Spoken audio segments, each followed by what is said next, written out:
decenio de la agricultura familiar y que justamente este año son 5 años de esta declaratoria.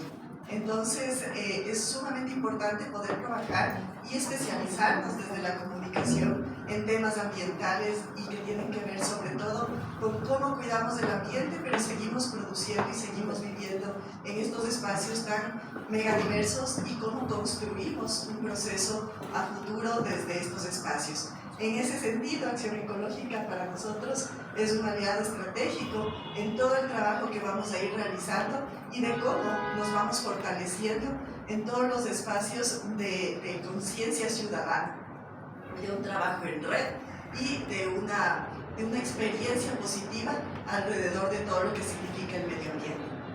Estoy un poco ronca, me van a disculpar, pero la idea es que desde CIESPAL, desde esta, la Casa de la Comunicación, ustedes también se sientan bienvenidas, bienvenidos y que vayamos construyendo todos estos procesos y toda esta red.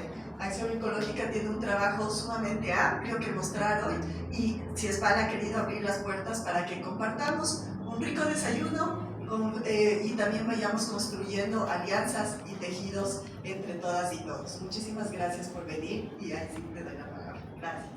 Muchas gracias, Gisela. Bueno, yo soy Ivonne Llanes, soy la presidenta de Acción Ecológica y además trabajo desde hace más de 20 años el tema del cambio climático, dando seguimiento a lo que son las negociaciones del clima, pero también creando conciencia aquí a nivel nacional, sobre todo con lo que se conoce como las falsas soluciones del cambio climático. Para Acción Ecológica es realmente un placer y sobre todo es una necesidad imperativa de que los medios de comunicación con los que además hemos tenido la oportunidad de encontrarnos innumerables veces en las actividades que hemos realizado, se pueda seguir abordando el tema ambiental.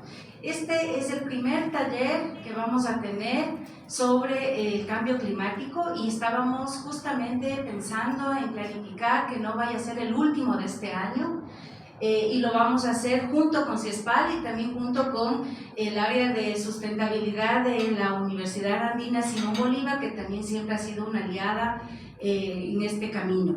Es muy importante justamente tejer estos puentes y estas articulaciones entre la academia, entre el sector de comunicaciones y periodismo y por supuesto con el sector ambientalista, y así podemos entre todos y todas saber todo, porque solamente un sector no sabe todo. No sabe todo la academia, no sabe todo el periodismo, ni tampoco los ecologistas. Y me parece que ustedes en este camino son fundamentales.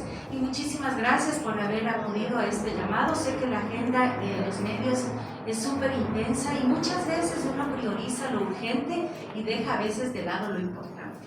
Por eso yo creo que lo importante en este caso es justamente trabajar el tema ambiental y en este caso el tema del cambio climático. Yo sé porque seguimos constantemente que en los medios de todo tipo, radio, periódico, televisión, etcétera, se informa sobre el tema de cambio climático, pero casi siempre se informa únicamente de los desastres. Cuando hay deslaves, cuando hay sequías en las represas hidroeléctricas o cuando hay las cumbres del cambio climático en diciembre, ahí es cuando aparece el tema con mucha fuerza. En realidad esto debería ser como un camino permanente de informar no solamente el desastre y las crisis, sino también informar que existen a veces malas decisiones que se están tomando, pero también que existen la posibilidad de encontrar salidas a esto, que no es que estamos en un destino manifiesto y que nos vamos a morir todos mañana, no, hay cómo enfrentar la crisis climática. Es difícil, pero hay que hacerlo entre todas y todos. Y por eso es que yo he invitado el día de hoy al profesor Carlos Larrea. Él es un compañero académico que también desde hace muchos años, no solamente que ha estado acompañándonos a través de las alianzas con la Universidad Andina, sino que, por ejemplo, Carlos Larrea fue muy importante cuando estaba vigente la iniciativa Yasuní ITT. Él era parte de la comisión técnica y menciono esto porque sabemos que el haber dejado el petróleo en el subsuelo o empezar a dejar el petróleo en el subsuelo del ITT, de Yasuní, por ejemplo, es una solución también o contribuir a las soluciones del cambio climático. Y por eso es que Carlos, que sabe muy bien de este tema, nos va a dar una pequeña ilustración de lo que consiste todo eso. Vamos a achicar la agenda porque sé que todos ustedes tienen que, o muchos de ustedes tienen que salir prontamente, y por eso es que vamos entonces a disfrutar el desayuno mientras, por favor, mientras seguimos con la charla. Luego, para celebrar esta oportunidad de tenernos aquí reunidos y reunidas, vamos a irnos con una copita de mimosa para poder celebrar este encuentro que yo creo que es el primero de muchos de los que vamos a tener entre CIESPAL, la Universidad Andina y Acción Ecológica. Muchísimas gracias por haber venido y buen provecho.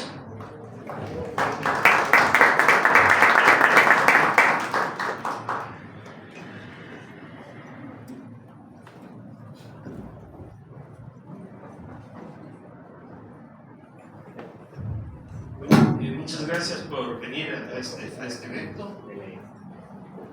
Bueno, yo quisiera comenzar muy brevemente con una introducción sobre lo que vamos a tratar y la importancia de la presentación que van a ver ustedes, que también estaba en un video que ustedes recibieron con anticipación, y hay un PowerPoint que pueden tener si no lo tienen, que creo que también se distribuyó.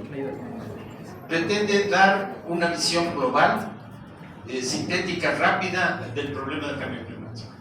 ¿Sí? Pero sí quisiera, saliéndome un poquito del esquema de la presentación, recordarles algunos eventos recientes que nos dicen con urgencia la importancia del tema del cambio climático en el Ecuador. Punto 1, estamos viviendo desde el año pasado apagones sin precedentes, por lo menos en la historia reciente del país. Yo recuerdo hace como 20 años también teníamos apagones, pero como que el problema comenzó a solucionarse con la construcción de las hidroeléctricas. Actualmente, bueno, ustedes saben, hace poco tiempo, me parece hace 2 semanas, tuvimos apagones de hasta 8 horas en casi todo el país. Y toda la información que tenemos nos muestra que este no es un problema coyuntural, es un problema estructural. No quiero hablar de los apagones porque ustedes están muy bien informados, pero sí quiero decirles que los apagones son una consecuencia directa del cambio climático, porque dependemos de las hidroeléctricas de la Amazonía, y la Amazonía está experimentando algo que no es mala suerte, algo que no se da por coincidencia. La sequía más grande en 61 años. Es uno de los efectos que los modelos de cambio climático habían predicho desde hace mucho tiempo, y es un problema estructural muy difícil de solucionar.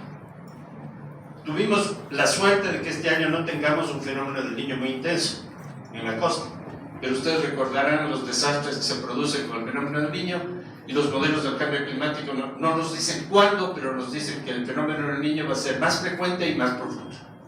Bueno, son algunos ejemplos que nos indican claramente. Recuerden el desastre de Arausín, ¿sí? Fue una consecuencia del cambio climático también. Entonces, cuando vemos estos problemas, normalmente no se vincula tanto la causa de fondo. Entonces yo lo que quiero es comenzar a explicar esto.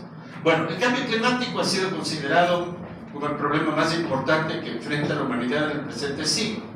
Y eso lo ha dicho el Papa Francisco, lo han dicho muchos políticos. No quiero detenerme demasiado en esto. Siguiente, por favor. La primera cosa que yo no quiero detenerme en esto es que hay que diferenciar un poco entre tiempo y clima. El tiempo se refiere a si va a llover o no mañana en Quito, ¿sí? Nadie sabe si va a llover muy tarde. Quito cambia, el clima de Quito cambia cada 2 horas, ustedes saben, y es casi impredecible, ¿sí? Entonces, ¿cómo podemos predecir lo que va a pasar con el clima de aquí a fines de siglo? Hay una diferencia, ¿sí? El clima es el promedio de los tiempos en espacios muy grandes a nivel mundial, a nivel amazónico, a nivel de toda la costa y en periodos largos de tiempo, ¿sí? Esa es una primera cosa importante. Siguiente, por favor. Siguiente, por favor. Bueno, aquí la primera pregunta importante, no me voy a detener mucho en esto, pero que es significativa, es ¿qué ha pasado con el clima en la historia del planeta? ¿Sí? Y la respuesta que nos da la geología es que el clima ha cambiado enormemente, ¿sí? A lo largo de la historia del planeta. Yo solo quiero recordarles los eventos más conocidos de los últimos 800.000 años. Tuvimos en un periodo que se llamaba el Pleistoceno, que era lo que Walt Disney llama la edad del hielo, ¿sí? Donde tuvimos cambios de hasta 10 grados en la temperatura del planeta y avances enormes en las glaciaciones. Ese periodo aparentemente ha cambiado un poco, pero no vamos a entrar tampoco a analizar las causas, pero de todas maneras el clima de la Tierra ha cambiado a lo largo de toda su historia. Pero ha habido una constante muy afortunada, y es que el planeta tiene 4.500 millones de años, es un poquito viejo, ¿ya? Y de ellos, 3.800 millones, la Tierra ha tenido vida. Y los cambios en el clima se han producido de tal manera que la vida ha logrado sobrevivir. Y esto es algo muy importante. Yo tengo la impresión de que esto está amenazado ahora por la intervención humana, ¿sí? Y eso lo dicen muchos estudios científicos también. Entonces, la temperatura puede fluctuar, pero no tanto para eliminar la vida sobre la Tierra. Y vemos en el caso de Venus, hay un reportaje reciente muy interesante que muestra que Venus dejó de ser un planeta habitable hace muchos millones de años por justamente cambios en su atmósfera, por el efecto invernadero, ¿sí? Entonces, ese peligro existe, esto es importante. Pasemos a la siguiente. A la siguiente, por favor. Bueno, aquí tenemos algo muy importante que es el mismo gráfico, pero desde que la especie humana comenzó a poblar nuestro planeta, los últimos 200.000 años. Si es que la Tierra tuviera un año, los humanos llegamos el 31 de diciembre a las 11:30 de la noche. ¿Sí? Piensen ustedes el poquito tiempo que nosotros hemos poblado la Tierra. Pero de ese tiempo, la gran mayoría, como ustedes ven, estuvimos en las glaciaciones. Es decir, la especie humana estuvo a punto de extinguirse varias veces. Por eso nosotros, según algunos científicos, descendemos de una sola Eva, porque hubo una sola mujer sobreviviente que logró que nuestros genes se mantuvieran, ¿sí? Los grupos humanos eran nomádicos, muy pequeños, casi clanes de familias extendidas, que cazaban mamuts y cosas por el estilo, o recogían nueces y así, pero que no podían crear una civilización. Hasta que hubo un periodo muy chiquitito, que es este de acá. En este periodo el clima se estabilizó con condiciones similares a las actuales, los últimos 20.000 años, más o menos. Esto se llama el Holoceno. Es un periodo que apareció en la historia de la Tierra que tiene una enorme importancia porque el clima se estabilizó. Y eso permitió la emergencia de la civilización. Poco tiempo después los humanos descubrimos la agricultura, que es el cambio tecnológico más importante en la historia de la humanidad, lo que permitió la construcción de ciudades, la construcción de imperios y el cambio enorme que nosotros hemos tenido hasta ahora. Pero eso tiene un requisito fundamental, y es que el clima sea estable. Si nosotros desestabilizamos el clima, en este caso llevándolo para arriba, de una forma descontrolada como nunca antes se ha dado en la historia de la Tierra, estamos amenazando, y esto es algo muy importante, la capacidad de producir alimentos en el futuro. Con una población que va a llegar a 10.000 millones de personas a fines de siglo, el tema es sumamente grave. O sea, los efectos del cambio climático no son tan graves porque vamos a dejar de ver mariposas o pajaritos, lo cual ya es preocupante, sino fundamentalmente porque nadie sabe cómo vamos a alimentar a la población mundial a fines de siglo. ¿Sí? Siguiente. Siguiente. Bueno, aquí tenemos algo muy importante, que son registros de Naciones Unidas sobre desastres climáticos desde 1970. ¿Qué encontramos aquí? Hay dos tipos de desastres naturales. Los de origen geológico, que básicamente son erupciones y terremotos. También tenemos primero una zona volcánica, que eso no cambia con el clima. Y como ven ustedes, estos están en los últimos dos colores de acá abajo, se producen en forma aleatoria, pero no aumentan. Y todos los demás son eventos relacionados con el clima, como sequías, inundaciones, excesos de calor, etcétera, etcétera. ¿Sí? Y como ven, estos han aumentado de una manera enorme. Naciones Unidas declara una zona en emergencia, y eso es muy importante porque la FAO comienza a repartir alimentos. ¿Sí? ¿Sí? Entonces, lo que cuenta aquí Naciones Unidas, cuántas emergencias se han declarado. Y en el año 70 del siglo pasado, por ejemplo, nosotros tuvimos en total más o menos 40, o sea, más o menos una cada 10 días. Y actualmente estamos en 400, o sea, en promedio más de una por día. ¿Sí? O sea, los desastres climáticos oficialmente reconocidos como graves por Naciones Unidas en los últimos 50 años han aumentado 10 veces, lo cual es altamente preocupante. ¿Sí? Esto es una muestra de que el clima está cambiando, y está cambiando de una forma preocupante para la sobrevivencia de nuestra civilización. Siguiente. Pasemos a la siguiente. Bueno, ¿a qué se debe esto? Esto es muy importante porque ha habido un esfuerzo enorme recientemente, actualmente el Congreso de Estados Unidos está discutiendo por qué las empresas petroleras hicieron una campaña de 50 años sumamente bien financiada para esconder al mundo el tema del cambio climático. Y lo siguen haciendo. ¿Sí? Pueden ustedes ver los reportajes que en este momento se están haciendo. Pero hay un hecho que es muy evidente. Los seres humanos, desde la Revolución Industrial, que se inició en 1750 en Inglaterra, pero sobre todo en los últimos 50 años, hemos cambiado la atmósfera. ¿Cómo hemos cambiado la atmósfera? Básicamente por dos medios. Primero, quemando combustibles fósiles.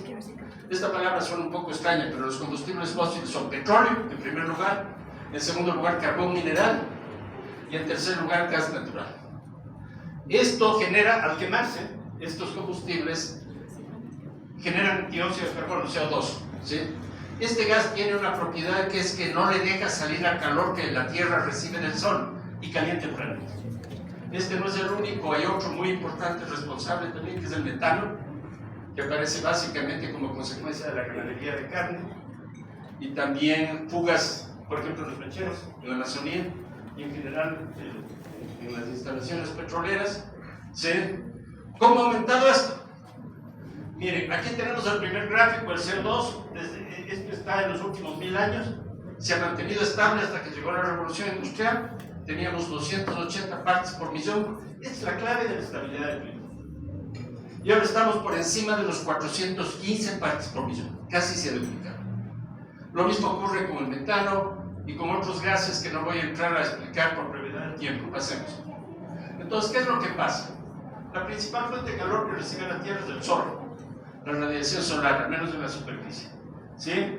Pero en las noches la Tierra se enfría y al enfriarse pierde energía. Nosotros no vemos, nuestro ojo humano no está diseñado para eso, pero eso tiene la forma de radiación infrarroja que sale de la Tierra hacia el espacio. Porque si un cuerpo no se calienta y no se enfría, la cantidad de calor que recibe, una ley básica de la física, de la termodinámica, tiene que ser igual a la cantidad de calor que devuelve. La Tierra devuelve al espacio, desde la superficie, la energía que recibe del Sol por medio de radiación infrarroja. Pero esta radiación es atrapada en la atmósfera, porque si se calienta una piedra o un objeto negro durante el día, de noche se enfría, esa radiación tiene que atravesar la atmósfera. Y en la atmósfera hay gases que no le dejan salir a ese calor, básicamente. El principal de ellos es el dióxido de carbono y eso se llama efecto invernadero. Entonces, mientras más CO2 tengamos, más difícil va a ser que esa radiación escape de la Tierra. Y eso es lo que ha pasado siempre. En consecuencia, aquí tienen una de las últimas series. Miren cómo ha subido el CO2, cómo ha subido el metano. Estos son los dos principales, no me voy a meter en otros, pero hay varios gases invernadero que tienen la misma evolución. Y eso no muestra ninguna tendencia a estar disminuyendo. En el caso del metano, más bien está aumentando. Y eso es algo sumamente grave. Eso significa que todo lo que hemos hecho hasta aquí, por medio de las COP y etcétera, etcétera, para reducir el cambio climático, ha sido hasta el momento poco eficiente. Eso es importante. No digo que no hemos hecho nada, pero sí que no hemos logrado revertir estas tendencias. O sea, la Tierra todavía no se ha enterado de las cosas, no le han invitado. ¿Sí? Entonces, en ese sentido, hay un problema bastante grave. Siguiente. Bueno, aquí tenemos las emisiones totales. Aquí hay buenas y malas noticias. En primer lugar, es la tendencia de las emisiones, han seguido aumentando. Yo diría más o menos que desde hace unos 8 años están como estabilizadas, han dejado de crecer. Y eso sí es algo importante. Segundo, aquí hay una línea que apenas ustedes van a percibir que es pero en todo caso tiene una presentación, entonces la pueden ver, una gris. Lo que está debajo de esta gris son emisiones por quema de petróleo y gas de carbono. Y lo que está encima, algo que casi nunca se habla, es deforestación. Porque el Ecuador, por ejemplo, es un gran emisor. Aparte de lo que dicen los diplomáticos ecuatorianos en las COP, el Ecuador tiene emisiones de CO2 más altas que la media mundial por persona. ¿Sí? Y eso se debe no tanto a que seamos una potencia industrial, porque no lo somos, sino principalmente por la deforestación de la Amazonía, de las provincias grandes. ¿Sí? Siguiente. Bueno, aquí tenemos las dos grandes fuentes de emisiones. Emisiones por quema de combustibles fósiles, esto hay que actualizarlo. En realidad, en este momento la más importante es China. En segundo lugar Estados Unidos y en tercer lugar la Unión Europea. Están concentradas en el hemisferio norte. Y en eso en realidad el Ecuador emite poco. Lo mismo los países latinoamericanos, pero nosotros somos campeones en emisiones provenientes de la deforestación, principalmente por la Amazonia, que no solamente es la selva remanente más grande del mundo, sino que tiene una tasa de deforestación que hasta el año pasado no había disminuido, estaba aumentando incluso en Ecuador, primero, y segundo, no tiene ningún precedente ni en África ni en Asia, ¿sí? Entonces es una causa importante. Siguiente. Bueno, yo le voy a dar la tasa acumulada. La Amazonía ha perdido más o menos una sexta parte de toda su selva original desde 1970. El principal país deforestado de la Amazonía es Brasil, el segundo es Ecuador. Es una mala noticia para nosotros. ¿Sí? Y segundo, hay más o menos el mismo porcentaje, el 15% adicional, que no está deforestado, pero sí está degradado. Por ejemplo, ya no es bosque primario, porque se han cortado todos los árboles vulnerables. Eso es bosque secundario, un bosque intervenido. Entonces, la intervención llega más o menos a un 30%. Y el peligro grave, como vamos a anticipar, es que los árboles amazónicos, como consecuencia de la sequía que se produce, la Amazonía básicamente es una fábrica de lluvias. Quiero darles un dato importante. El 85% del agua que llega a través de las nubes a la ciudad de Quito viene de la Amazonía. Entonces, si nosotros deforestamos la Amazonía, no solamente tenemos menos agua en el río Coca y por consiguiente tenemos menos luz, sino que además dentro de muy poco tiempo vamos a tener escasez de agua, como ocurrió en Bogotá. En Bogotá hay racionamientos de agua en este momento, es una ciudad con una estructura parecida, y como ha ocurrido varias veces en La Paz. Son ciudades amenazadas por el cambio climático. Bueno, aquí tenemos la evolución en el tiempo de la temperatura mundial. Como ven ustedes, tuvimos temperaturas más o menos estables hasta 1980 y luego la temperatura se disparó.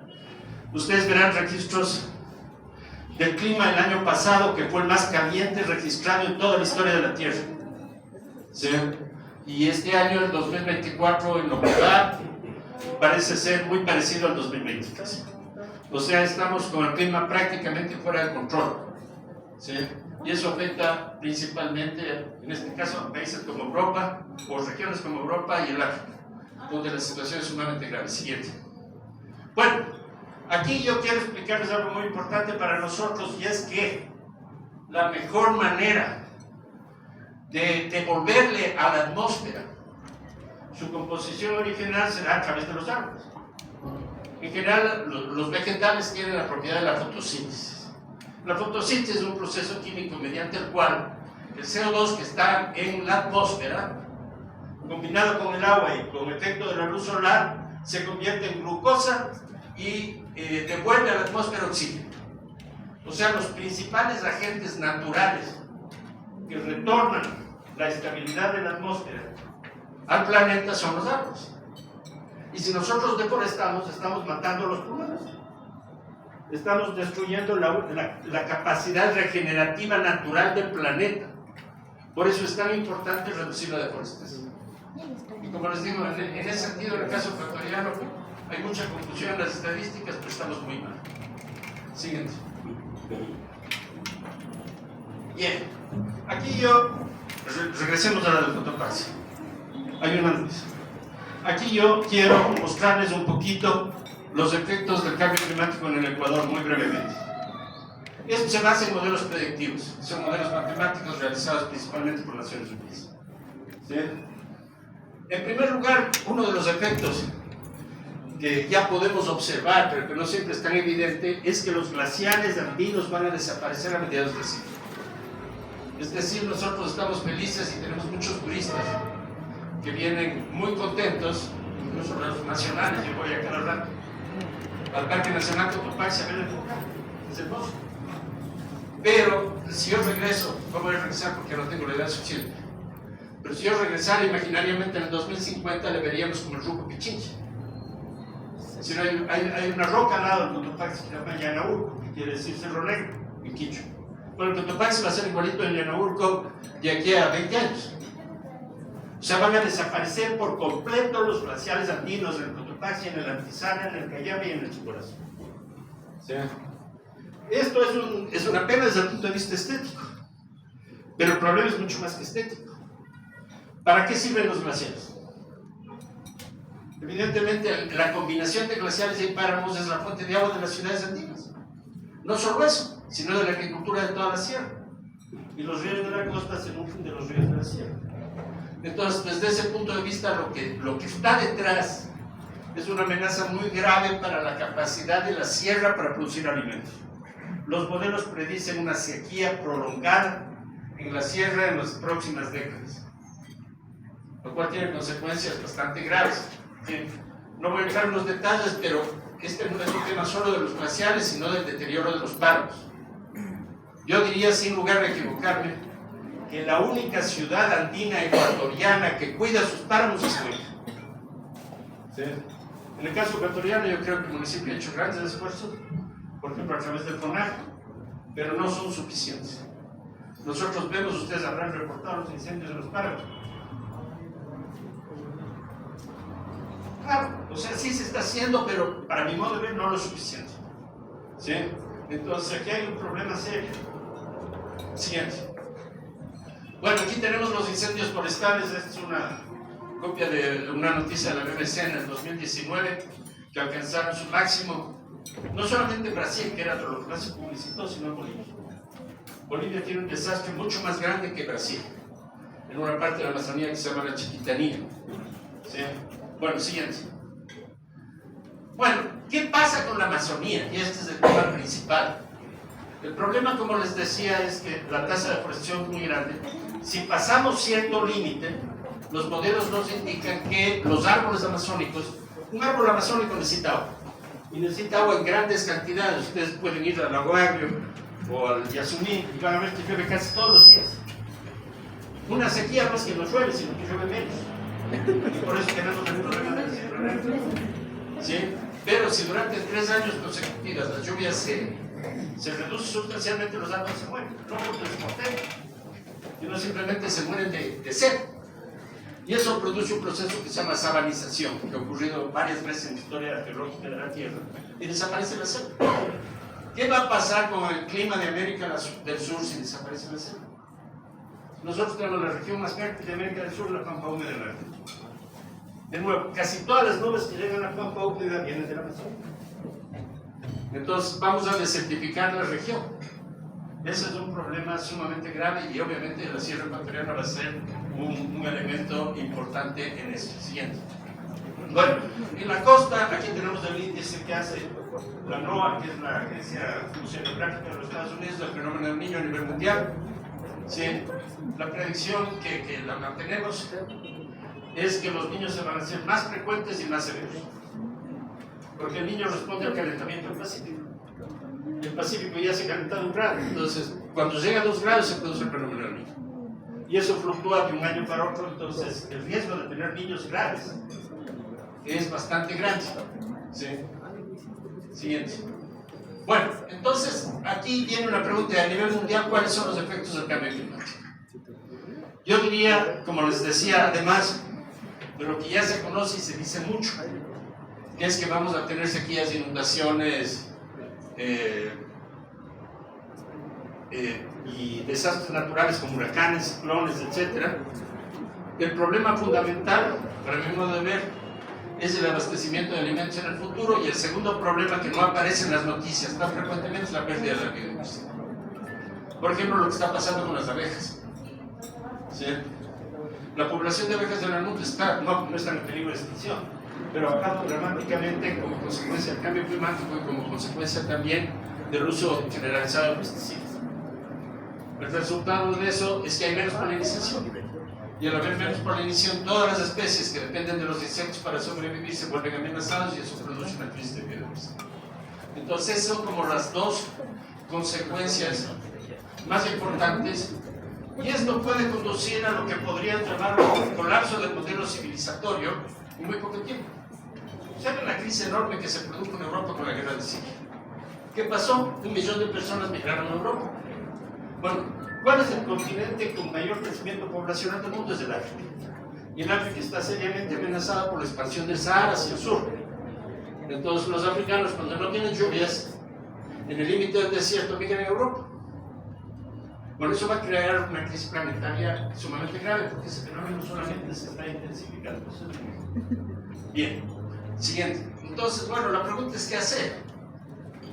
Bueno, el consenso es que en primer lugar, lo que es absolutamente necesario a nivel mundial, ya lo dijo la última COP, es la progresiva eliminación y muy rápidamente de la quema de combustibles fósiles.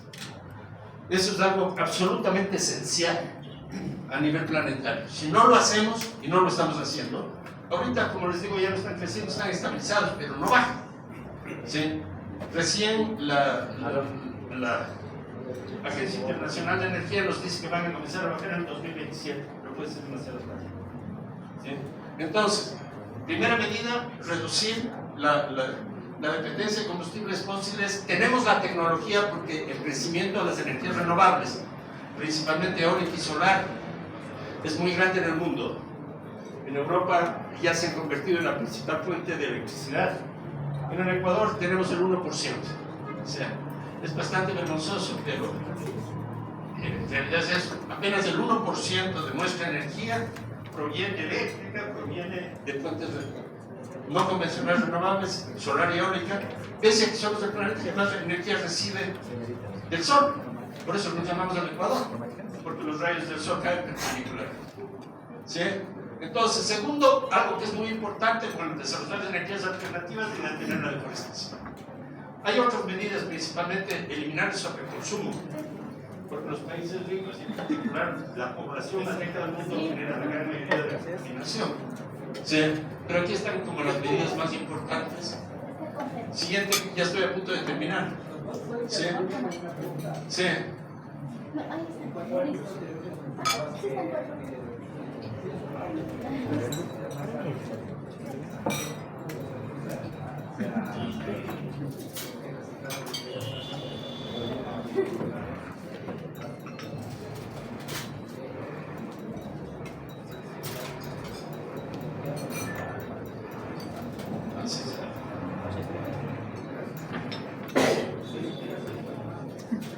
Bueno, sí, el Ecuador es uno de los países que menos recicla en América Latina.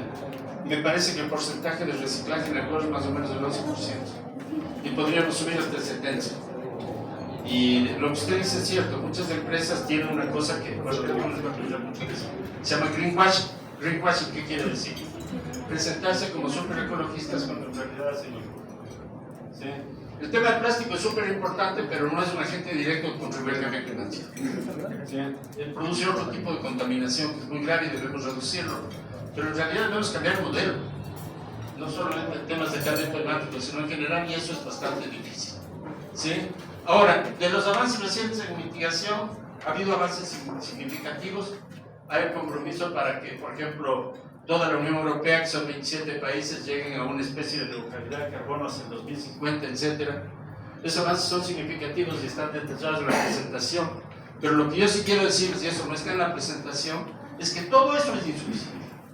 O sea, si seguimos así, lo que tenemos garantizado, si no profundizamos el cambio, lo que tenemos garantizado es que a fines de siglo vamos a tener una tragedia planetaria que amenaza muy seriamente la continuidad del modelo civilizatorio que los tenidos de la revolución.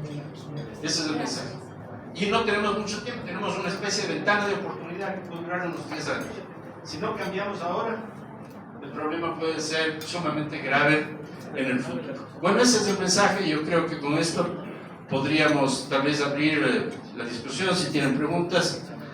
Nosotros tenemos en la Universidad Andina una maestría en cambio climático desde hace mucho tiempo, es una maestría internacional. Tenemos más o menos 15 estudiantes europeos que vienen a nuestro programa también y estaríamos encantados de contestar cualquier pregunta que ustedes tengan. Sí.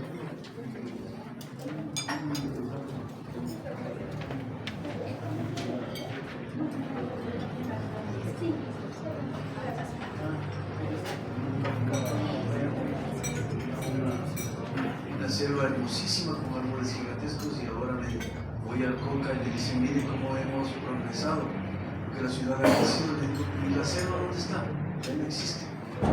Entonces, ¿cuál es la solución? Por lo menos hipotéticamente usted nos podría... Bueno, miren, esta pregunta es muy importante. ¿Cómo detener la deforestación?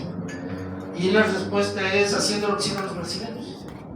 Miren, el gobierno de Lula, el primer gobierno de Lula, entre el 2005 y el 2012, con una ministra de Ambiente que es una mujer espectacular, que se llama Marina Silva, logró reducir, es sorprendente, el 84% de la deforestación en la Amazonia. Y actualmente en un solo año, menos de un año de administración de Lula, ya ha bajado otra vez en un 50%. Tiene un modelo. Les puedo explicar con cierto detalle. Primero, recibe mucha cooperación internacional. Segundo, tienen sanciones muy fuertes. O sea, no es una política del Ministerio de Ambiente. Porque ustedes saben, el Ministerio de Ambiente, país como el nuestro, es el menos potente de los ministerios, incluso por el presupuesto. Entonces, el Ministerio de Ambiente decide reducir la deforestación y el Ministerio de Agricultura favorece la deforestación dando créditos a los que deforestan y ponen parques. Entonces, como que no funciona. Se necesita una política integrada que implique además sanciones muy fuertes a quienes están deforestando. Control satelital, pasa un satélite sobre la Amazonía cada semana. Entonces nosotros podemos tener fotos en tiempo real y encontrar los focos de deforestación. Lo que hacen los brasileños, aterrizan en el helicóptero, les sancionan y así reducen la deforestación. Además hay incentivos para que los mismos pueblos, por ejemplo los pueblos indígenas, reduzcan la deforestación porque en sus territorios hay mucho menos y la controlan. En fin, es una política, pero básicamente el tema es darle prioridad política. Y eso es lo que no existe. El gobierno de Colombia anunció que ha reducido la tasa de deforestación en Colombia en un 50%. Hay reportes más recientes que muestran que eso no está así, porque hay una cantidad de zonas de la Amazonía colombiana que están dominadas por los narcos y ahí más bien está aumentando.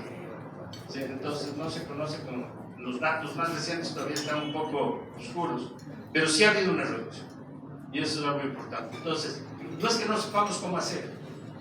Yo creo que hay experiencias muy positivas en ese sentido, lo que falta es voluntad política. Sí. ¿Cómo usted ve el tema que ustedes indiquen su presentación, más de 100 países han comprometido a declarar un acuerdo de París? Desde la misma convención de Kioto, estamos hablando hace muchos años. Así es. Climático. Actualmente, pues la tecnología es una de las soluciones que se pueden utilizar. La misma Universidad Católica lanzó hace poco tiempo la reforestación de 1 millón de hectáreas a través de drones. ¿Cómo ve este tema del avance tecnológico para justamente contrarrestar la deforestación? Bueno, hacer un programa de reforestación es muy importante. Algunas ONGs he visto que lo están emprendiendo con algún grado de éxito. Por ejemplo, un programa que tiene la Fundación Pachamama, dicen que han sembrado en este último año como 100.000 árboles. Reforestar en la Amazonía es difícil. Primero porque no sabemos ni cómo. Porque no se trata de sembrar árboles, porque los árboles tienen que crecer en una secuencia determinada que necesita...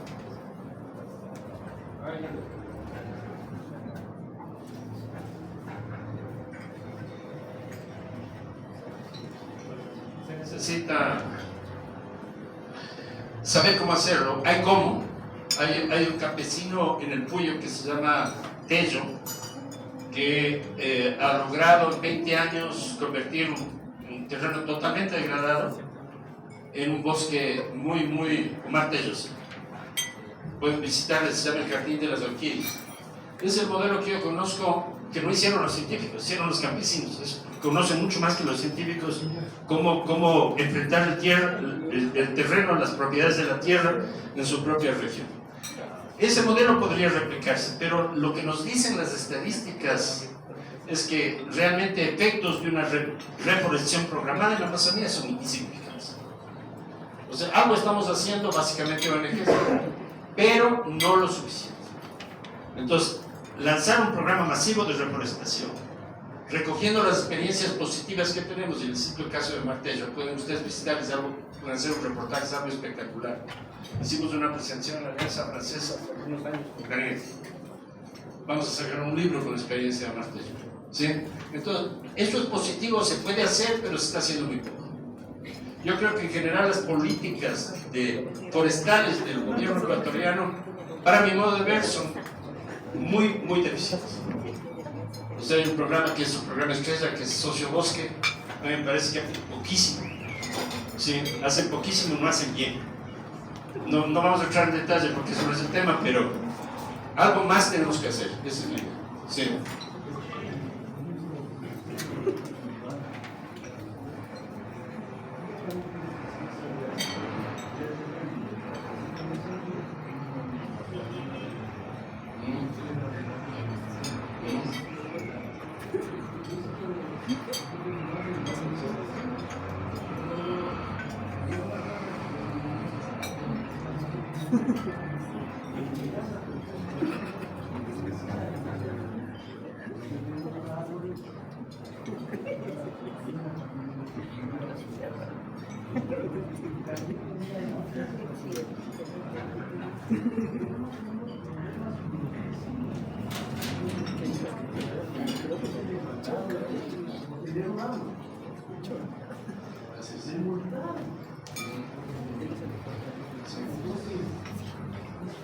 No, eso es una locura. O sea, realmente no tenemos una cultura de la importancia de los árboles.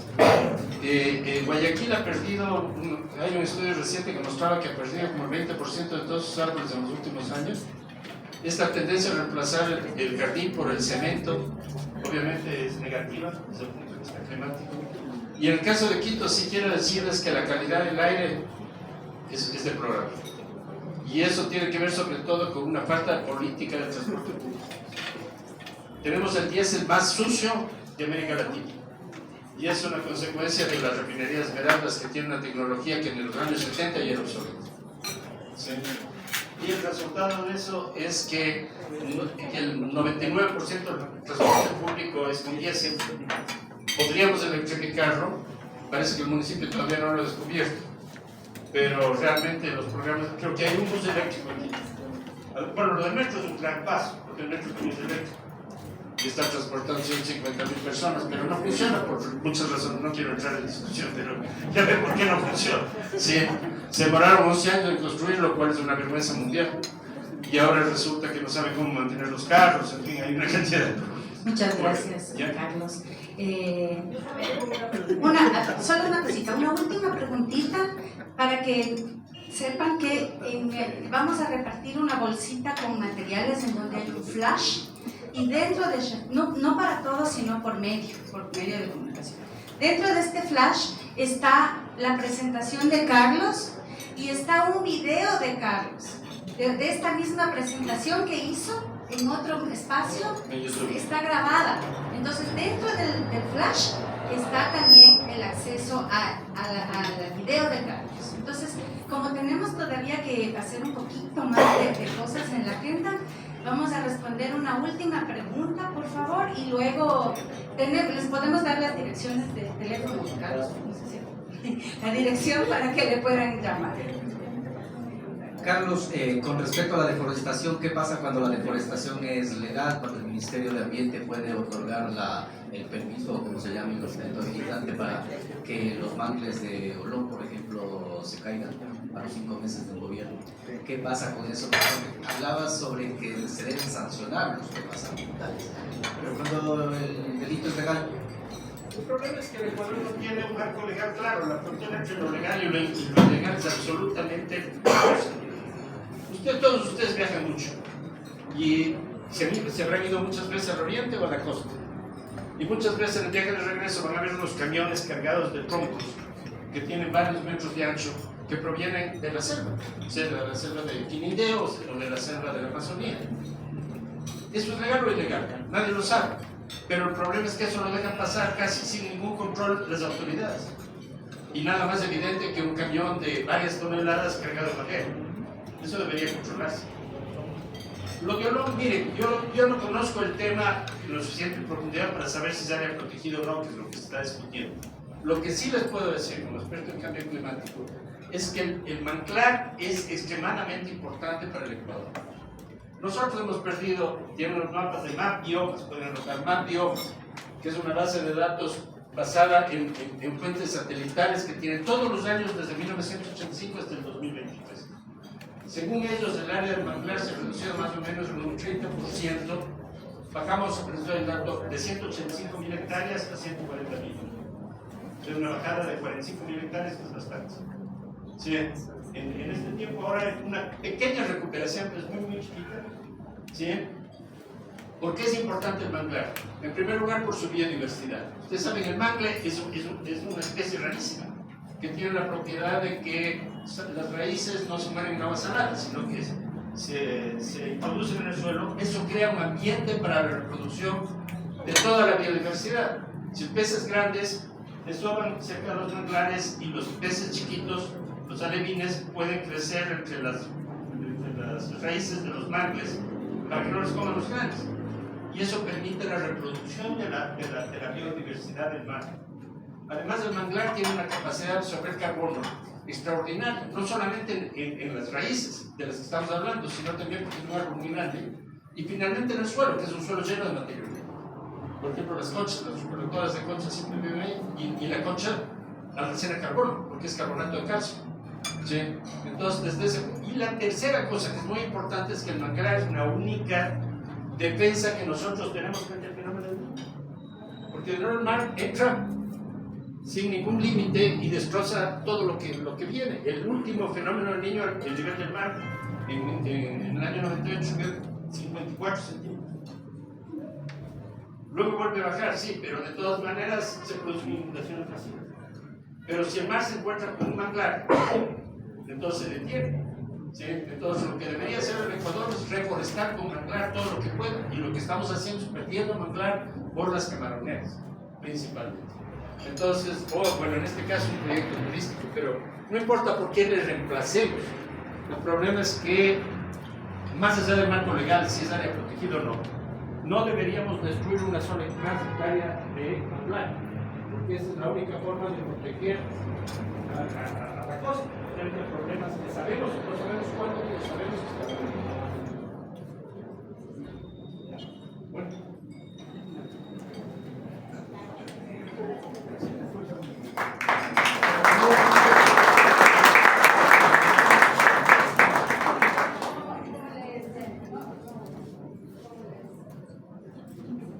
Ya. Bueno, muchísimas gracias, Carlos. Yo he apuntado aquí, me he permitido apuntar la dirección de Carlos. No me sé de memoria de la Universidad Andina, pero puse su dirección de Yahoo y ustedes pueden escribirle. Y de paso, si me permite, Carlos, quiero hacer una propaganda.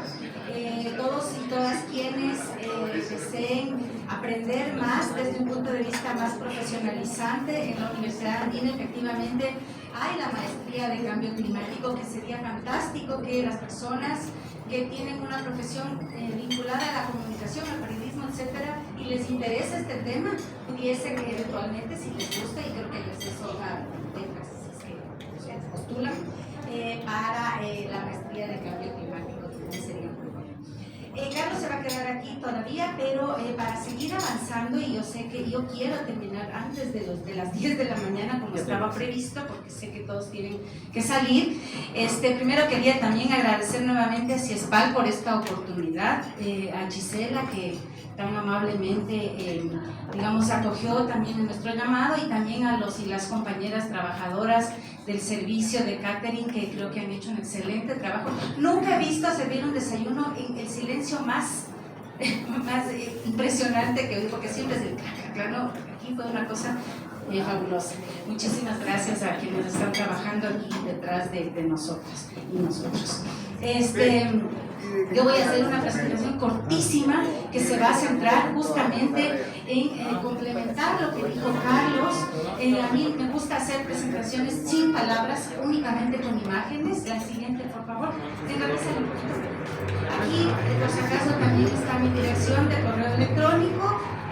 para poder tener, digamos, unos posteriores contactos y agendas futuras, ¿no? ¿Sigue? Bueno, digamos, Acción Ecológica es una organización que trabaja la ecología política. Es decir, nosotros y nosotras no podemos entender los problemas ambientales si es que no lo hacemos desde un análisis de las estructuras. ¿Qué está provocando el cambio climático? Ya lo dijo Carlos, lo dijo la extracción y quema de combustibles fósiles, la deforestación, etc. Pero eso se transforma, esos son procesos económicos que se dan. Se da, ¿quién sabe foto de qué es esto de aquí arriba? Del proyecto Mirador. Ahí había bosque. Entonces la deforestación no solamente es en el caso del manglar por las camaroneras o porque ponen pasto los campesinos. Los principales procesos de deforestación se dan por la gran industria o la expansión salvaje del urbanismo, etc. Entonces, por ejemplo, eso. Otra causa importantísima del cambio climático, que sí lo dijo Carlos, que era el metano. Una de las principales fuentes, o sea, entre las principales fuentes de metano, que es como 25 veces más poderoso en términos de efecto de cambio climático, de efecto de invernadero, es la ganadería industrial. Entonces, no, las personas que cogemos el carro a veces o la moto, no somos tan responsables como Pronaca. ¿Ya? Entonces, ¿quiénes son los responsables? La ganadería industrial, agricultura industrial. La gran agricultura de exportación es más responsable del cambio climático que el campesino que corta bosque y pone un poco de pasto.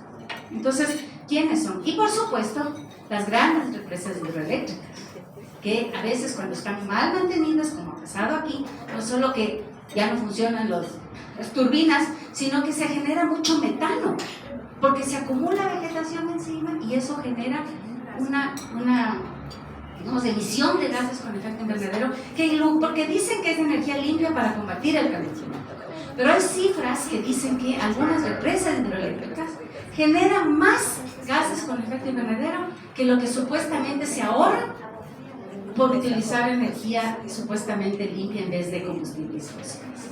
Entonces, a lo que yo voy, y voy a tener 2 láminas más, es que todo depende. Ya.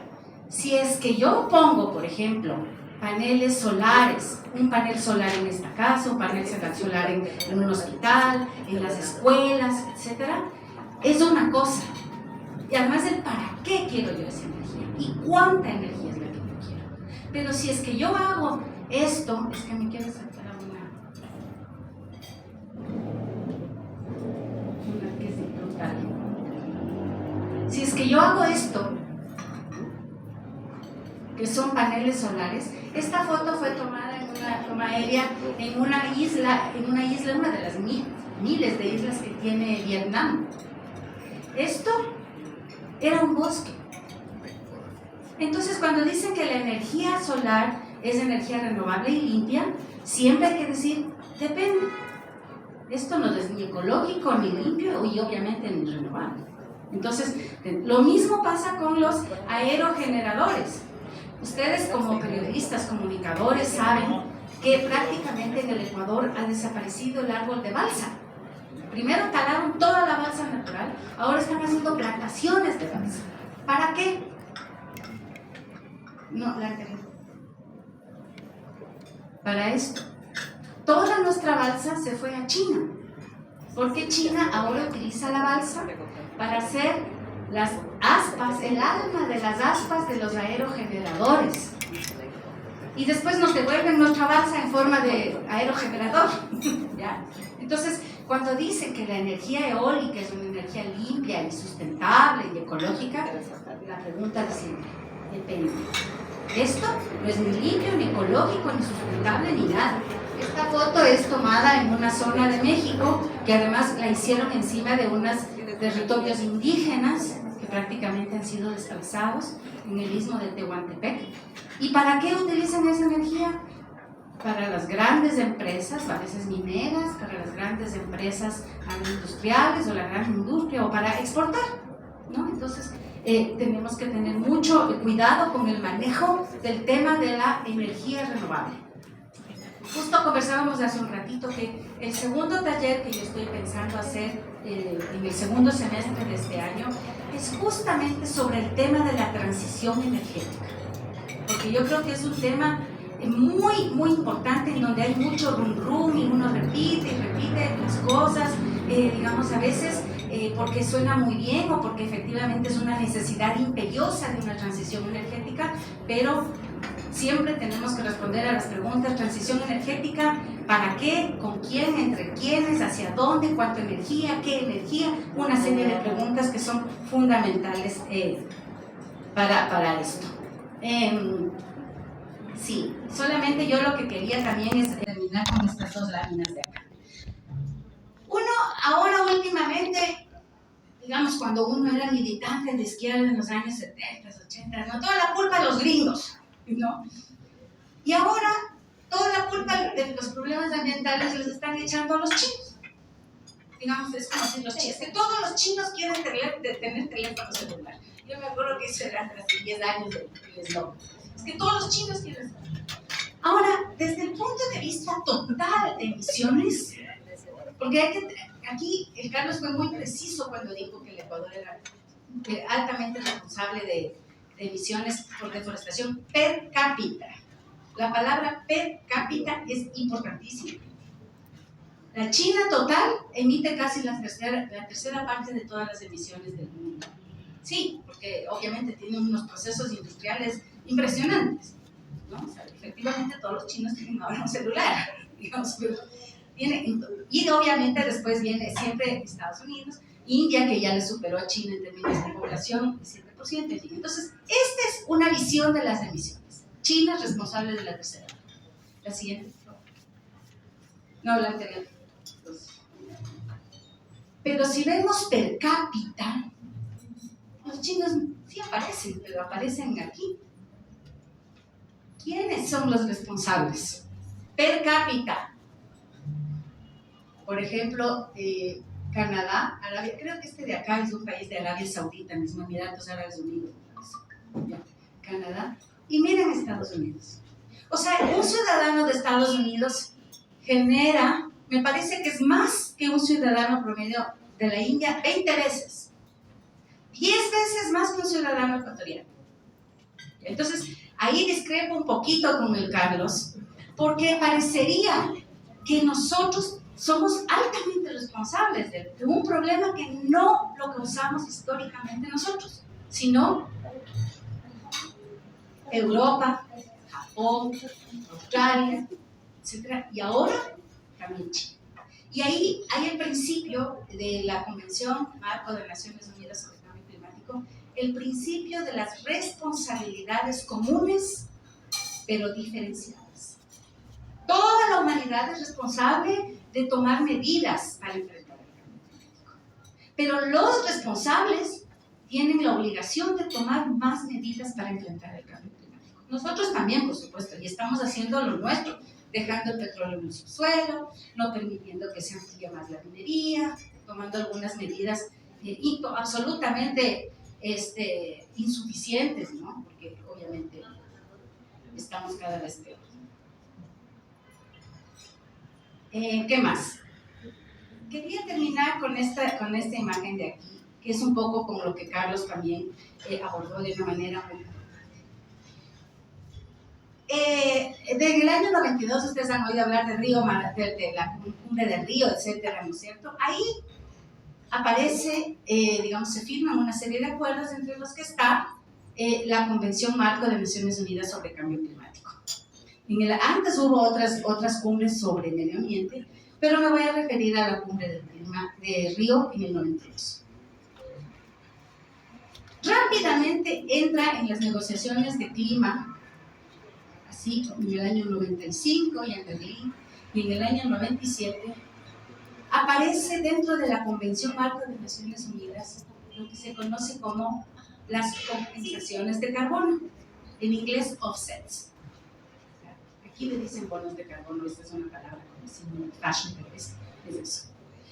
Y fíjense ustedes cómo a lo largo de las negociaciones sobre clima, en donde cada vez se mete más el tema del mercado de carbono, cada vez vez entra más y más y más, inclusive en el Acuerdo de París.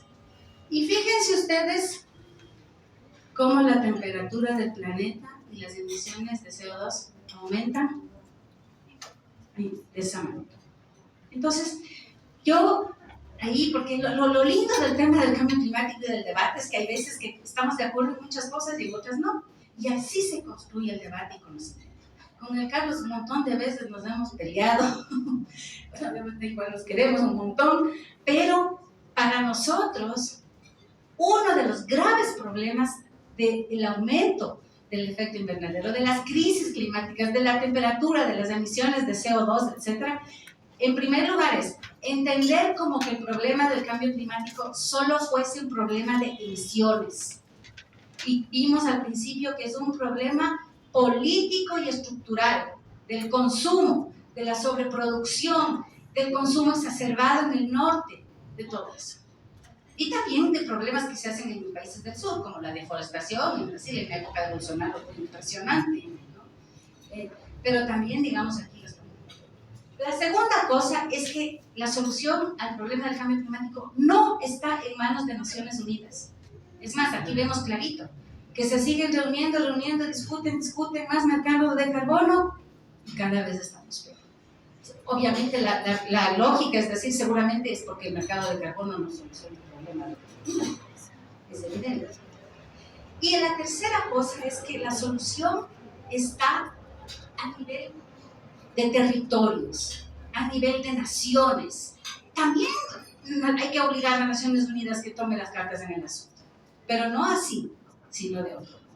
Y claro, a nivel de territorios, nosotras que trabajamos en el tema de la justicia climática es que no hay que expandir la frontera petrolera, no hay que expandir la frontera minera sobre los bosques, como vimos en Mirador. No hay que deforestar en las áreas protegidas o no protegidas, porque cuando los manglares de Olón no estén protegidos, no se deben talar. O sea, así de simple. Entonces yo creo que eso es muy importante. Y por eso mismo es que les hemos convocado el día de hoy, porque en Acción Ecológica hemos producido una serie de materiales que están todos en la web también, por si acaso. Algunos están metidos en este pequeño flash, que tiene distintos públicos, distintos objetivos y distintos usos. Por ejemplo, tenemos una cartilla que habla sobre por qué los bonos de carbono están empeorando el clima en definitiva. Esta es una cartilla que se llama Alerta Verde, 10 razones para detener el mercado. En ese mismo sentido, hay unas pequeñas cartillas, mucho más populares. Esto estoy pensando en las radios más comunitarias, radios más populares, que trabajan con gente de territorios, con organizaciones indígenas, campesinas. Esta es una cartilla más pensada en un público un poco más de territorios, ¿no? Tenemos también una cosa que a mí me encanta, que es el glosario del cambio climático. Porque muchas veces uno busca en el internet, en Google, ¿no es cierto? Pero como todos sabemos que la inteligencia artificial de Google pone no necesariamente lo que debemos saber, sino que lo que ellos quieren que nosotros sepamos, hemos producido este pequeño glosario de la justicia climática. Aquí están todos, la jerga de Naciones Unidas, la jerga de las empresas, la jerga de los gobiernos, pero también el lenguaje que utilizamos las organizaciones no gubernamentales y también las organizaciones sociales. Creo que les va a ser súper útil. Es más, yo creo que hasta para quienes tienen hijos en la escuela y en el colegio les va a ser. Tenemos también aquí una pequeña guía de las falsas soluciones. Me refiero, por ejemplo, al mercado de carbono o cómo identificar una falsa solución. Porque cuando yo digo es que la energía eólica es falsa solución, estoy diciendo una mentira, porque todo depende. Entonces aquí está una guía que explica cómo definir una falsa solución al cambio climático. También está una pequeña cosita aquí con un QR, que es el que les va a llevar a la página web en donde están los otros materiales. Está, por ejemplo, un grupo de 4 infografías que están enrolladas aquí. Esto puede ser colocado en cualquier espacio público, puede ser en un colegio, en una sala comunal, en cualquier parte, en sus medios de comunicación, etc. Y son como de gruesitos, cosa que si están en la Amazonía no se van a destruir en el primer mes por la humedad. También se encuentran aquí en la web, pero también aquí en este pequeño flash, unos TikTok. Son unos TikTok que se llaman Mentiras y Verdades del Cambio Climático. Y justamente de lo que se trata con un lenguaje, estos TikTok fueron producidos por unos compañeros de la zona de Tumbaco, pero hacia adentro, que hacen comunicación popular. Ellos, ustedes ya están aquí, de hecho. Ahí. Hay acordes. Fueron producidos pensados en quién usa TikTok. ¿Ya? O sea, con una estética, con un lenguaje, con una manera de presentar las cosas así súper para jóvenes, ¿no es cierto? Para el público, digamos, que utiliza el TikTok muchas veces para informarse, porque yo lo que he sabido es que aquí en Ecuador todavía el Facebook y el TikTok son los principales medios para que la gente en los territorios, en las comunidades, en los barrios se entere. Entonces, se hicieron gracias a los compañeros de Tumbaco Informado, los TikTok, a mí personalmente me gustan. También se encuentran en la web y en el sitio, en el flash, 5 programas de radio, 5 podcasts, que hablan de 5 temas. Que produce el cambio climático, digamos, los impactos, 2 sobre las falsas soluciones y 1 sobre las soluciones verdaderas. Y yo le voy a dar, después en unos minutitos le voy a dar la palabra aquí. Esa producción de radio se hizo maravillosamente con radialistas apasionados, con una producción así dramatizada, o sea, son maravillosos. Todos estos productos, todos en la web, tienen su guía de uso. ¿Cómo utilizar los programas de radio? Se sugiere qué hacer. ¿Cómo utilizar los TikToks? Se sugiere qué hacer. ¿Cómo utilizar la cartilla y así sucesivamente? Y la última cosa que está también en este papelito es el enlace a lo que se conoce como el mapa de las falsas soluciones en América Latina. En estos últimos días han habido presentaciones del mapa. Ahí está, por ejemplo, en el caso del Ecuador, 25 casos de lo que se conoce como falsas soluciones para el cambio climático en el Ecuador. Y dentro de poco vamos a poner las verdaderas soluciones también. Finalmente, por fuera del cambio climático, yo he incluido como un regalo una agenda realizada por la compañera líder indígena histórica Blanquita Changoso. Es una agenda que no empieza el 1 de enero, porque ustedes saben que el año andino empieza ¿cuándo? El 21 de marzo, ¿no? Que es el día justamente en donde empieza el sol recto. Entonces, no estamos según el año indígena en el 2024, sino que estamos en el año 5522. Entonces está en cada bolsita, hay una agendita de esta que espero que les guste. Y también hemos puesto también como un regalito un libro que recién sacamos de China en los antes, pero eso es aparte. Entonces yo quizás darles 2 minutos a ti, si es que quieres explicarnos un poquito los programas de radio, que me parece que son como la gran superproducción, asimismo 2 o 3 minutos. Me sobran minutos porque Ivonne ya dijo yo tantos piropos. Son 5 podcasts que no están buenos, están buenísimos. ¿Dónde lo pueden utilizar? En la radio, en los talleres, en comunidades, en escuelas, en todos lados. Habíamos pensado, pero por ahorro de tiempo, en ponerles un poquito. Son podcasts que tienen diálogos entre 2 brillantes conductoras que las tengo aquí, Tachi Arriola y Ivonne Llanes, pero tienen dramatizaciones, porque en las radios hemos olvidado el género más seductor, que es el género dramatizado.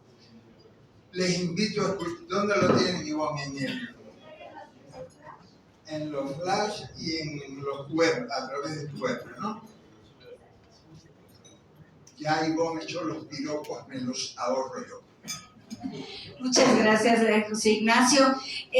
Yo creo que en este punto, tal vez, bueno, yo no me voy a cansar de agradecerles por haber venido tan masivamente fue tan masivo que a la final no alcanzaron los desayunos y tuvieron que ir a comprar bizcochitos en la esquina, porque realmente, digamos, me conmueve saber, en primer lugar, que sí hay un interés por el tema, y por eso es que yo le voy a permitir ahora aquí a César que ya como periodista, yo soy bióloga, o sea, yo de comunicación muy poco, pero ¿por qué hacer con periodistas y en CIESPAL?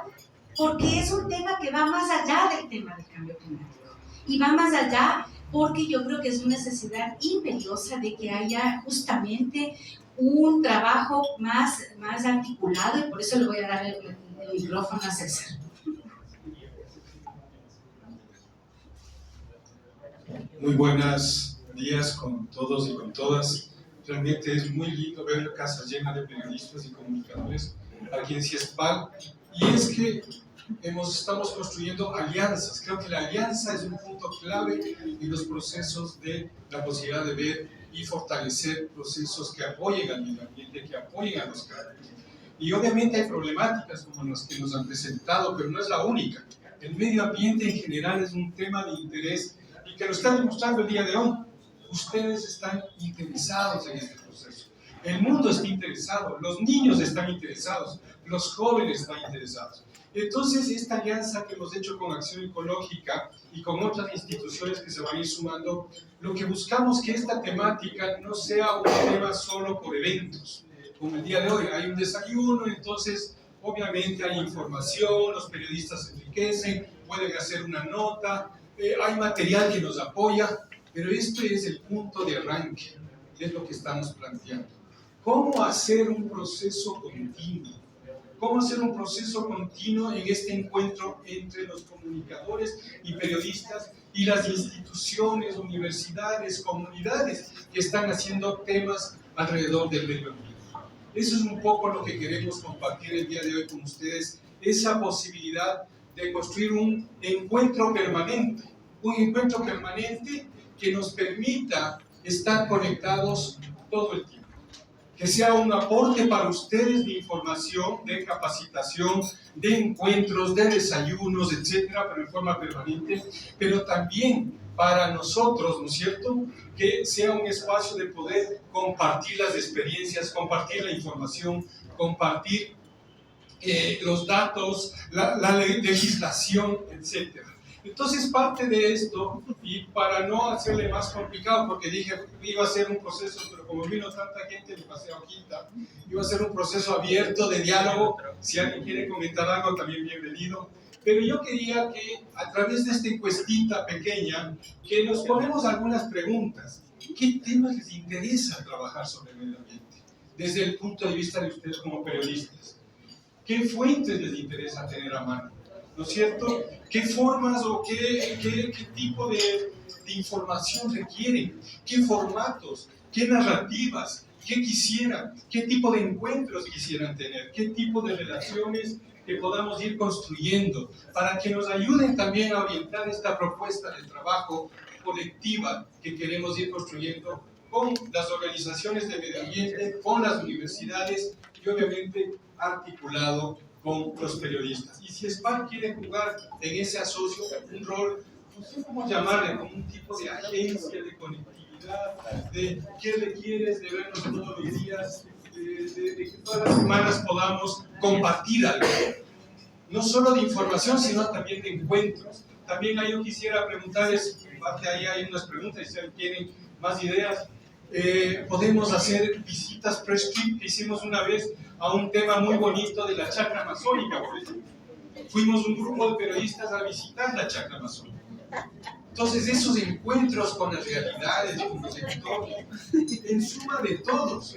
Además, que no es un tema solo de medios, es un tema de posicionamiento también personal. Yo soy un defensor del medio ambiente. Entonces, muchas veces será con medios, otras veces con periodistas. Y un rato digo, ¿por qué no hacemos una asociación de periodistas amigos por el medio ambiente, más allá de los medios? Yo quiero trabajar. Entonces mañana nos vamos a conocer la problemática que está viviendo la comunidad de tal lado y nos vamos. Es decir, creo que es buscar puntos de encuentro. Entonces yo en esa hojita que les he pasado, hay unas preguntas que nos podrían llenar para que nosotros tengamos una primera información, ¿no es cierto? Y después ir fortaleciendo una propuesta compartida con ustedes de cómo podemos generar, no sé llamarle esta agencia informativa, que no me gustan muchos de esos nombres, pero no sé qué ponerle, o el medio ambiente, donde nos vamos a encontrar periodistas, ONGs, universidades, comunidades, niños, jóvenes que están interesados en este tema. Y ese proceso también nos lleva a un proceso de formación, de capacitación permanente. Eso también queremos generar. Y hay que nos indiquen qué temas, qué tipo de capacitaciones requieren los periodistas, qué podemos hacer, qué otro tipo de eventos podemos hacer. Podemos hacer congresos, seminarios, debates. Es decir, es lo que decía Ivonne, invitar al diálogo colectivo, invitar a todos los compañeros a poder debatir estos temas pero en forma permanente. Esa es un poco la idea, y más bien les he dejado esa hojita, y si alguien quiere incorporar ideas alrededor de esto, de cómo podemos hacer este encuentro, ¿no es cierto? Bienvenido también si quiere alguien pronunciarse. Pero ese es un poco el rol que quiere jugar CIESPAL, articulado en el asocio con las organizaciones ambientales, universidades y obviamente con los comunicadores y periodistas. Entonces, por favor, si pueden ayudarnos llenando esa hojita, y si tienen más ideas, pónganos ahí, que eso nos va a ayudar a orientar una propuesta, de construir una idea de proyecto, una idea que le vamos a desarrollar y buscar, pero en función de lo que ustedes necesitan también, y en función de lo que ustedes ven como perspectiva este trabajo. No sé. Voy a tomar solo unos segunditos para contarles también de la iniciativa Onda Rural. Onda Rural es una iniciativa que habla sobre el cambio climático, la agricultura familiar sostenible, y que la trabajamos ya desde hace 20 años en Ecuador, pero todos los países también de la región en Latinoamérica. Si ustedes entran a la página web de Onda Rural, van a tener un curso que es gratuito, que ustedes lo pueden hacer en línea al momento que ustedes necesiten, que está hecho por FAO, por Naciones Unidas, por la FAO. Ustedes pueden hacer y sale todo el curso en el tiempo que ustedes deseen. De igual manera, queríamos anunciarles que vamos a hacer un taller, unos cursos en línea de especialización de comunicadores ambientales a nivel regional.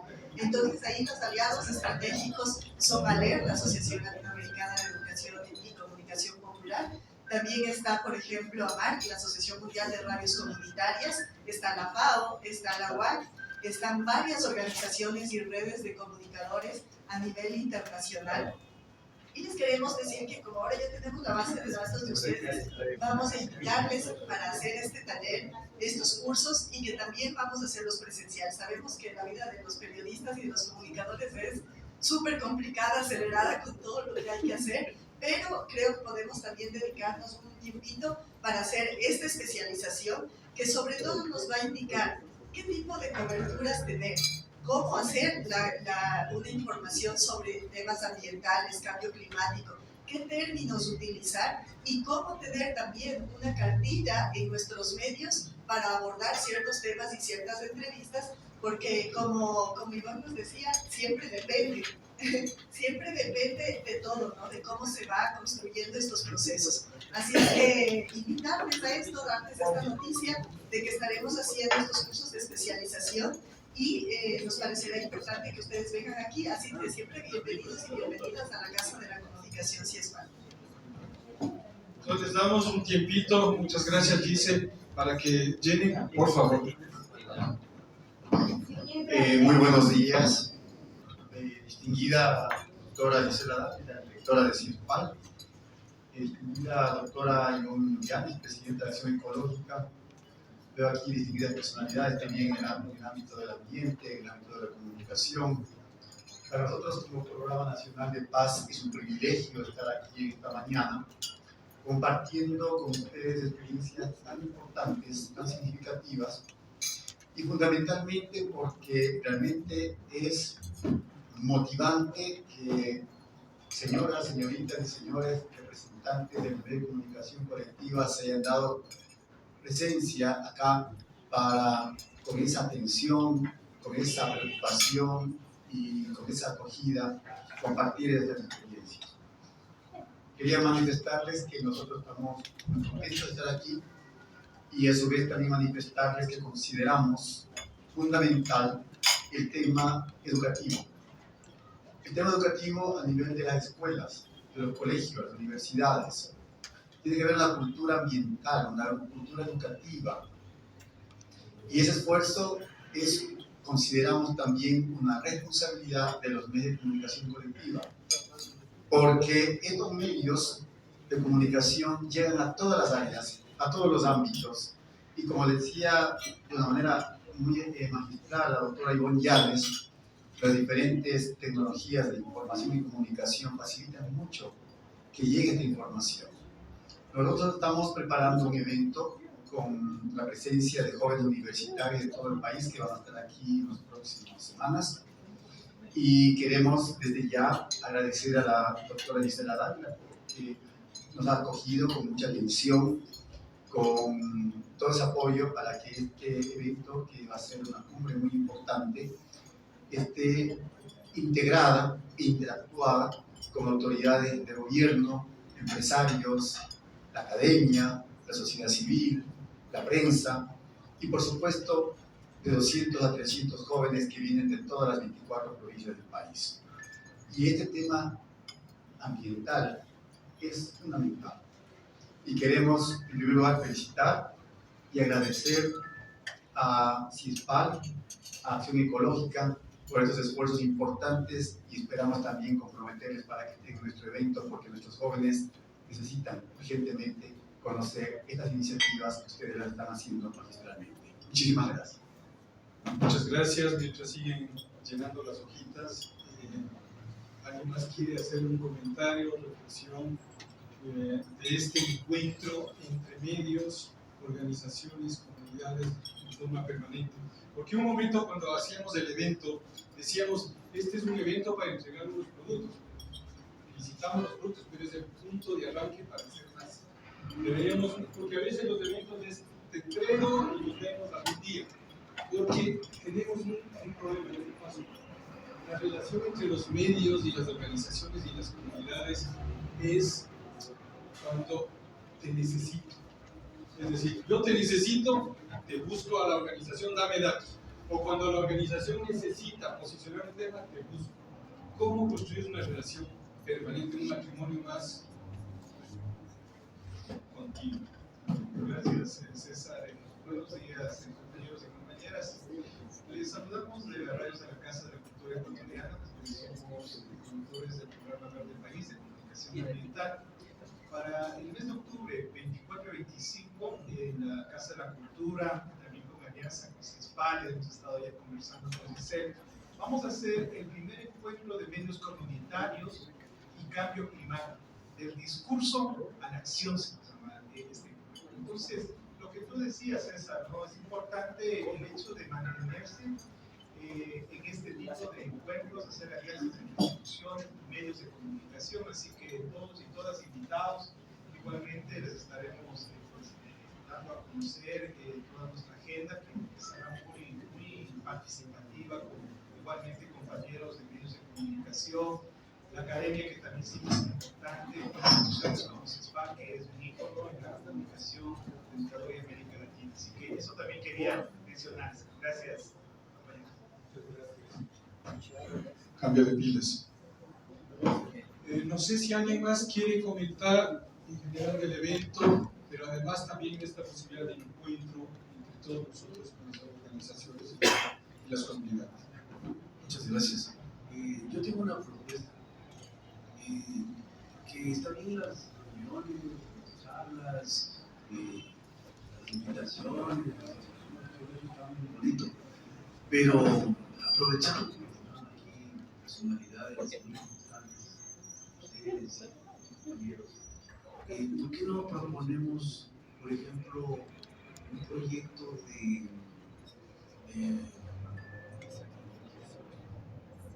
una ordenanza para el municipio? Que haya, por ejemplo, obligación de que todas las veredas tengan lo que había antes, una franja verde. De que todas las casas tengan obligatoriamente un espacio de jardín. Que no sea todo construido. Que eso es una barbaridad. Y otro proyecto de ordenanza con la asamblea. Porque esto es un asunto de autoridades, nosotros no hacemos nada. Nosotros podemos decir maravillas aquí, podemos gritar, podemos proponer muchas cosas, pero si no, nos vamos al municipio, a la asamblea, a las autoridades, para que reformen la ley y, por ejemplo, no permitan la deforestación. Y los que deforestan se van presos y con unas sanciones. Yo creo que es importante llegar a lo que es política pública, es decir, es fundamental que todo lo que vayamos haciendo permita políticas públicas. Pero aquí tenemos un rol importantísimo, la opinión pública. Mientras no exista una opinión pública continua que genere nuevos imaginarios sociales del ambiente, nuevas responsabilidades sociales alrededor de esto, donde no miremos que es un problema estructural, no es un problema de cada ciudadano, porque casi como nos han acusado, usted es el señor que bota la basura, yo soy el culpable de todo esto, ¿no? Es decir, mientras no construyamos, y por eso los medios de comunicación, en esta conexión, tenemos que pensar cómo llegamos a la política pública, pero es generando opinión pública sobre los temas. Sí, igual buen día para cada uno de ustedes, gracias por el espacio. Como dice el compañero y como Javier también lo decía, las propuestas a la acción.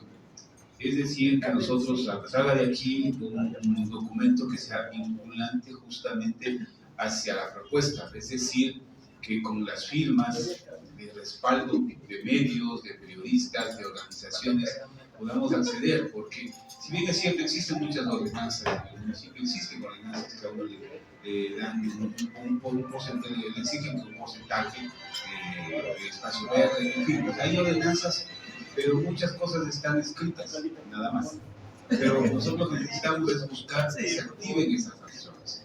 Entonces, la propuesta complementaría yo al tema de que hacer un documento, un acuerdo, digamos, un documento de un acuerdo entre quienes estamos detrás de este proceso de información, ¿no? Y sumarnos muchos más. Tenemos otras organizaciones, tenemos gente que está trabajando permanentemente en el tema ambiental y desde los medios de comunicación, y muchas organizaciones tienen sus departamentos de comunicación, que lastimosamente y penosamente tengo que decir, muchas organizaciones no trabajan con el proceso adecuado. Y sumando al tema de la educación ambiental, que también es una gran falencia que tenemos nosotros, y como Radio Casa de la Cultura estamos promoviendo mucho el tema de la educación ambiental. Así que debe ser un documento vinculante que podamos acceder a todos los estamentos, municipios, desde los GATS, asamblea, al llegar al mismo presidente.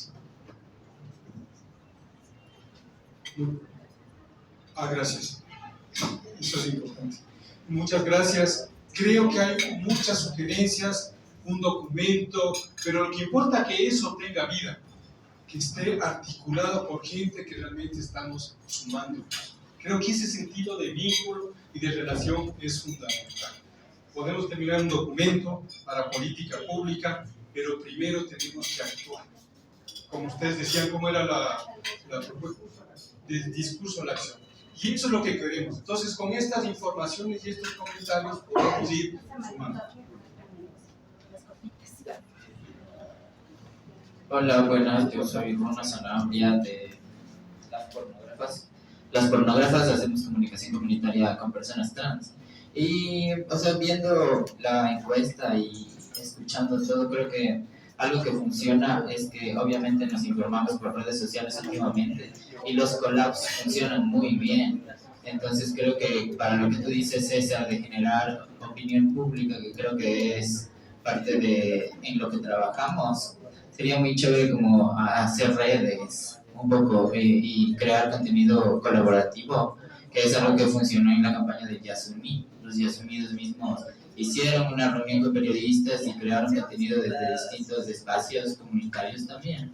Y creo que eso fue chévere porque también el tema ambiental ha estado en la opinión pública hace un poco de tiempo, pero no tenemos información o datos certeros o lugares donde encontrar, y creo que por eso la encuesta y todo, porque justamente es lo que necesitamos.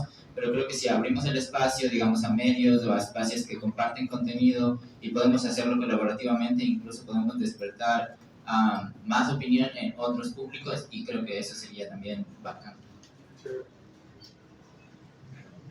Gracias, Luna. Lo colaborativo, la conexión, las redes, las diversidades. Creo que eso es un tema fundamental. No sé, para ir cerrando por tiempos, acá. Hola, buenos días con todos. Juan Carlos Boada desde las radios públicas metropolitanas o las radios municipales. Felicitaciones a quienes están responsables de esta iniciativa bonita. De parte de los medios a los que represento, hemos venido, creo que debemos ratificar nuestro compromiso de educar e informar a la ciudadanía en temas ambientales, generar opinión pública tan indispensable y también ejercer presión a las autoridades que nos gobiernan en todos los niveles. Nosotros somos el puente de comunicación entre la autoridad y la comunidad, y este tema ambiental tiene que ser un eje transversal dentro de nuestras programaciones. Conozco el valor y el peso específico que tienen CIESPAL, la Asociación Latinoamericana de Educación Radiofónica, también AMAR, por supuesto, y la propia CONAPED, que están vinculadas con territorio nacional, con territorio latinoamericano y con territorio mundial. Y sé de la experiencia de nuestro buen amigo José Ignacio López Vigil a través de radialistas apasionados. En el caso particular, en el caso de las radios públicas metropolitanas, yo creo que están interesadas en que refresquemos nuestros noticieros y refresquemos todos nuestros programas con los productos que ustedes tan hábil, inteligente y sagazmente producen. Si existiesen mecanismos de difusión de esos productos, creo que el impacto sería mayor en nuestras comunidades y audiencias. De modo que yo pediría también que nos capaciten más en marcos jurídicos y normativos respecto a temas ambientales. El caballero pedía acá que se trabaje en una ordenanza. Para ser parte del municipio de Quito, con 35 años de experiencia, hay ordenanzas de sobra. El problema está en que no las aplicamos. Y no las aplicamos porque no las conocemos. Entonces, es indispensable que toda esa normativa, inclusive desde los gobiernos rurales, los GAS parroquiales tienen normativa ambiental y no la aplican. ¿Por qué? Por desconocimiento. Luego vienen los GAS municipales, los GAS provinciales y el propio gobierno que tampoco la aplica. Pero es porque nosotros tenemos un mea culpa. La desconocemos. La desconocemos. Y solo sentaría para futuro en Acción Ecológica a lo mejor charlas de reflexión. Los espacios en las radios están abiertos, a través de quienes hablan inclusive. Creo que es hora de frenar el crecimiento urbano de Quito, el desmedro del suelo agrícola, el desmedro de los páramos. Y allí sí creo que es un compromiso de todas y todos nosotros profundizar en la construcción de una ciudad no horizontal, sino vertical. Y Quito desde hace muchísimo rato es una ciudad deficitaria en materia de alimentos. Deficitaria. Lo comprobamos en las movilizaciones, con las que yo estoy de acuerdo, pero no con la violencia. Lo comprobamos en la pandemia. Si no era por la ruralidad que son los graneros de Quito, la ciudad y los citadinos de ella, hubiésemos muerto de mayor número. Nada más, muchas gracias, felicitaciones. Nuevamente quiero agradecer, felicitar esta presencia de todas y todos ustedes, porque esto es lo que nos da el sentido de la reunión de hoy, como punto de arranque a más actividades y a más encuentros, y ahí vamos a encontrar muchas ideas que han dado. Y ahora te paso la palabra para lo más importante del brindis. Gracias. Yo cuando conversaba con la compañera Natalie Tufiño de este grupo que se llama TOC, también conversábamos con CIESPAL, conversábamos con la agencia Tegantay, que está la compañera por aquí, que es una agencia ecologista de información. Yo les decía, por favor, ojalá vengan, diles que va a haber una mimosa al final.